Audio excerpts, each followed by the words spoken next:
So we were talking about bullous subtype of lichen planus. Usually the epithelium becomes thin hair, ulcerates because the dividing cells have been lost. But in the bullous subtype, the weak basement membrane separates, fluid accumulates, and a blister forms.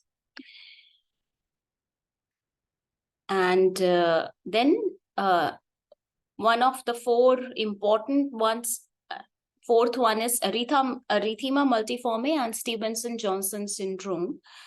So the hypersensitivity reactions usually triggered by infections such as herpes simplex or mycoplasma in erythema multiforme, or drug hypersensitivity in Stevenson-Johnson syndrome, or toxic epidermal necrolysis cause edema and fluid accumulation below and within the epithelium, raising the blisters. Then we have the less important ones are angina bullosa hemorrhagica. In this, blister formation mechanism is unknown, but assumed to be a weakened basement membrane. Then we have viral infections, which are caused by herpes simplex, herpangina, are lytic infections. That is, the infected epithelial cells lyse to release virus particles. Clusters of epithelial cells burst beneath the intact surface layers to produce vesicles or small blisters, which later rupture to form ulcers. Then we have epidermolysis bullosa, a heterogeneous group of inherited defects in the components of epithelial cytoskeleton or of the basement membrane. The mechanical weakness in the tissues allows fluid-filled spaces to open up under mild trauma or spontaneously. Then we have dermatitis herpetiformis. Autoantibodies against dietary gluten are thought to cross-react with epithelial cell enzymes, bind near the basement membrane, activate complement, and cause small foci of separation of the epithelium. The blisters are only small vesicles, not usually clinically evident as blisters. So these are the causes of oral blistering. If we are doing it as a part of oral mucosal lesions, as these are interconnected in our differential diagnosis, especially mucous membrane pemphigoid, pemphigus vulgaris, lichen planus, bullous type, and erythema multiforme. And if it involves eye and lesions targeting eye and other skin areas, erythema multiforme also, or Stevens-Johnson syndrome also comes into picture. Now we would discuss what is the name given to the gingival appearance. It is called as desquamative gingivitis. That is characterized by inflamed peeling gingiva. Peeling gingiva is an important characteristic of desquamation and separation or loss of the epithelium. The gingiva appears erythematous and edematous. It's reddish and has fluidic consistency. Unlike plaque-induced gingivitis, the gingival erythema can extend the full width of the attached gingiva and beyond it to the alveolar mucosa. Patients often report gingival discomfort and sometimes bleeding. What are the main causes of desquamative gingivitis in orders of prevalence? So lichen planus, mucous membrane pemphigoid, and pemphigus vulgaris are the main causes of desquamative gingivitis. Then we have three main causes. We will discuss this in detail. Which of the conditions would you include in your initial differential diagnosis? Explain why. On the basis of the answers above, only three conditions commonly cause both oral blisters and desquamative gingivitis. One is mucous membrane pemphigoid. A good history of blister formation with subsequent rupture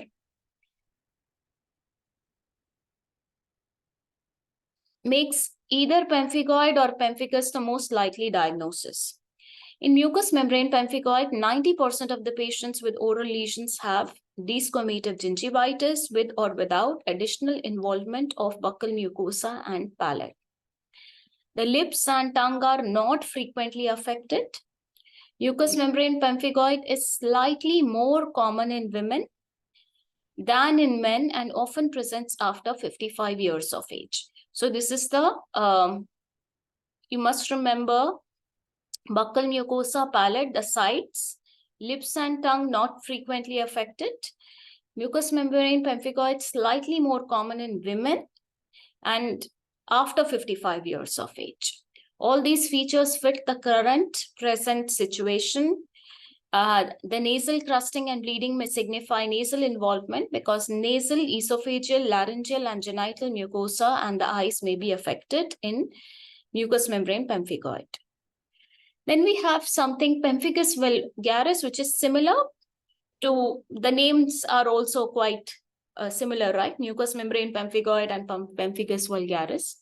So approximately 70% of patients with pemphigus vulgaris have oral lesions on presentation, and it eventually involves the oral mucosa in greater than 90% of patients.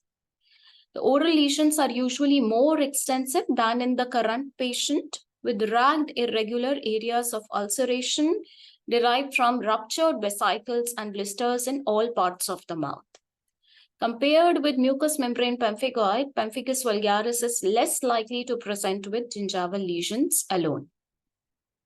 So these are irregular areas of ulceration from ruptured vesicles and blisters in everywhere in the mouth. Compared with mucous membrane pemphigoid, it is less likely to present with gingival lesions. It's more spread over everywhere in the mouth. It is rare to find intact intraoral blisters in pemphigus, and patients often do not notice them because the epithelium of the blister roof disintegrates quickly. The long history and the absence of skin lesions in the present case also count against pemphigus vulgaris. It has been present since 1 year, which is this makes mucous membrane pemphigoid more likely. However, investigations are necessary to completely exclude the possibility of pemphigus vulgaris. Then we have lichen planus, the white striae-like lesions spreading. Lichen planus is the commonest cause of desquamative gingivitis and gingival ulceration, but it rarely produces blisters. Most patients with lichen planus have buccal mucosal and lateral tongue involvement, and only 10% present with gingival lesions alone. Erythema and ulceration are consistent with lichen planus, but other features such as reticular white striae or white plaques are not present in the gingiva of this patient. And then we have, what diagnosis have you excluded here? Erythema multiforme. Explain why. Erythema multiforme is unlikely in this case and only merits consideration because of the presence of blisters. It most frequently occurs in young adults between the ages of 20 and 40 years and exhibits a slight male predilection. Diffuse areas of mucosal erythema, painful erosions, and bullae, which are the large blisters, affect primarily the vermilion of the lip, buccal mucosa, labial mucosa, alveolar mucosa, and tongue. Skin lesions may also be present with a characteristic target-like appearance. Erythema multiforme lesions usually appear over the course of 3 to 5 days and resolve within approximately 2 to 3 weeks. Erythema multiforme does not cause desquamative gingivitis.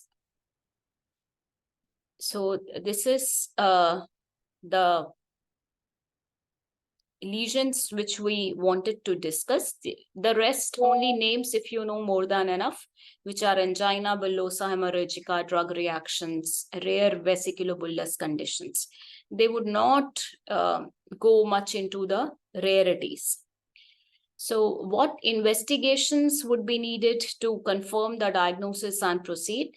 Okay, first you would need to ask questions about lesions on the skin. Cutaneous blistering confirms the presence of a systemic, probably autoimmune disease, aids in the diagnosis, and provides further lesions for investigation. Cutaneous pemphigus lesions manifest as flaccid blisters that rupture quickly, resulting in painful erosions that bleed easily. In mucous membrane pemphigoid, patients may present with localized blisters or erosions, which often occur on the face, scalp, arms, or legs and heal with atrophic white scars. Cutaneous lichen planus manifests as pruritic purple polygonal papules or plaques on the skin. This is lichen planus, okay, which is purple polygonal plaques on the skin. Target lesions are the hallmark of erythema multiforme. So which are the circular discoid kind of lesions which are seen on the hands or feet and may be painful. So they are seen in erythema multiforme. Polygonal pruritic purplish lesions in cutaneous lichen planus. Mucous membrane pemphigoid has blisters and erosions. So these are the skin lesions with which you can compare and categorize which or differential diagnosis can be created based on what manifestations are there on the skin. Do you have any problems anywhere else? Will also answer a lot. The oral cavity is the most common site of involvement in mucous membrane pemphigoid. Other sites of involvement include the conjunctiva, skin, pharynx, external genitalia, nasal mucosa, larynx, anus, and esophagus. Pemphigus may affect the esophagus, upper respiratory tract, eyes, and genital or perianal sites. In this case, the history was negative for cutaneous lesions. The history of recurrent epistaxis and nasal crusting is suggestive of involvement of nasal mucosa. Then what tests would you perform and what is their significance? So definitely we will need to do biopsy. This is the biopsy done. 1 minute. Where is the, okay, investigation table is here. So 2 things they have written. First is the biopsy. The therapeutic guidelines does not talk in detail about what kind of presentation you would see in there. So knowing that you would send the patient for biopsy to the specialists, and in the rural area, you would do it under the guidance where the specialists are not available, can be more than enough. And in the biopsy, you would see for pemphigus that epithelium has separated cleanly from the underlying connective tissue in the plane of the basement membrane. A few erythrocytes lie in the cleft between the two. No cause for the separation is evident. The epithelium appears almost normal and there are only a few inflammatory cells in the lamina propria. The immunofluorescent stain for complement C3 is shown, and the immunofluorescent staining has been carried out on a separate biopsy specimen from the perilesional mucosa in which there is no epithelial separation. So this epithelium is actually separated, but if you see in the immunofluorescence, you are not seeing the separation of the epithelium per se. And this is the basement membrane outlining the retipic process of the epithelium. Immunofluorescence of immunoglobulin G have given an identical result. More than we are not going into details of interpreting these histological features. However, just for the sake of completion, we would just go through these slides. Now, how do you interpret the histological features? Here, separation of full thickness epithelium. Here, what we see at the level of the basement membrane without epithelial damage is consistent with the diagnosis of mucous membrane pemphigoid. Pemphigus vulgaris is excluded because of lack of acantholysis and the level of separation. For immunobullous disorders, direct immunofluorescence is the gold standard diagnostic test, revealing the presence and blinding sight of autoantibodies in tissues.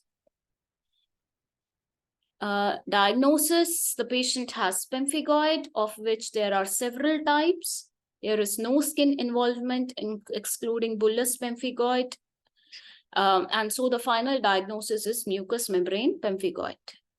This is the final diagnosis.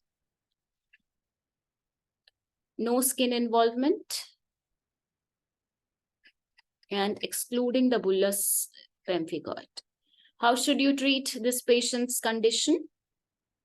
So the primary goals of treatment of mucous membrane pemphigoid are to halt the progression of the disease, alleviate symptoms and prevent complications. Chronic tissue inflammation and scarring. The treatment options are symptomatic treatment with agents such as benzidamine, hydrochloride mouthwash for pain relief. It is an analgesic mouthwash. Then topical corticosteroids may be effective alone, but only if the disease is very mild. Then we can try with topical corticosteroids. They are more effective when combined with systemic agents in more severely affected cases. Betamethasone 500 micrograms soluble tablets used as mouthwash up to 4 times daily as 3-minute rinse, or clobetasol propionate. So knowing the names of the topical corticosteroids, betamethasone, clobetasol would be used is good. Then we have something called as Orabase. Oh, sorry.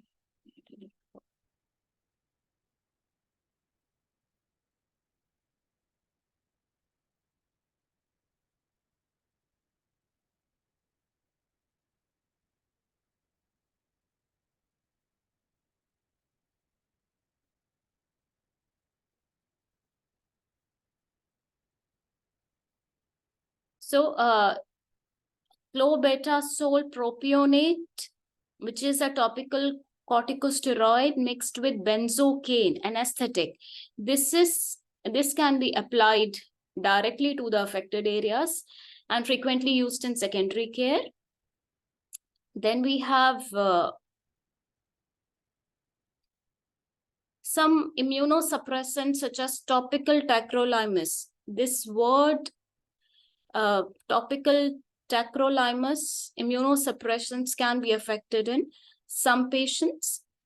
The patients requiring multidisciplinary treatment and should be referred to ophthalmologists to identify and manage any ocular lesions. So referral is a must. That may be present but not yet identified. The patient may also require referral to an ear, nose, and throat specialist for management of nasal and laryngeal involvement. Can this patient be managed in primary care? The investigation and treatment options require that the patient be treated in a secondary care setting, at least until definite diagnosis is made and the condition is stabilized. After that, a general dental practitioner has an important role in maintaining adequate plaque and calculus control because poor oral hygiene worsens desquamative gingivitis. Patients using systemic or topical glucocorticoids are predisposed to oral candidiasis, and this should be monitored at subsequent visits. Are there significant complications? Yes, the chronic ulceration may lead to varying degrees of scarring. In some patients, the disease may predominantly or exclusively affect the eyes, and scarring causes adhesions between the lid and the conjunctiva. So we are talking of the eyes. And the surface of the eye, restricting movement, infolding of lashes, inflaming of the surface of eye, and ultimately causing blindness. The oral mucosa is relatively resistant to scarring, but scarring in the eye, larynx, or esophagus may be severe. Patients are also at risk of adverse effects of steroids and other immunosuppressive agents, including bone marrow suppression and increased risk for infection or malignancy. So this is the mucous membrane pemphigoid lesion it looks like desquamative gingivitis. It is not looking like plaque-induced gingivitis, and it is an autoimmune disease. Differential diagnosis relating to lichen planus and having other skin lesions, and treating with steroids or topical painkillers, topical anesthetic gels, topical benzidamine gel, which is an analgesic, is the treatment part of it. Biopsy referral to specialist will be needed. And if the patient is having any other lesions, referral to ophthalmologist or dermatologist will be needed. So this is another oral mucosal lesions covered. Any doubts in this one?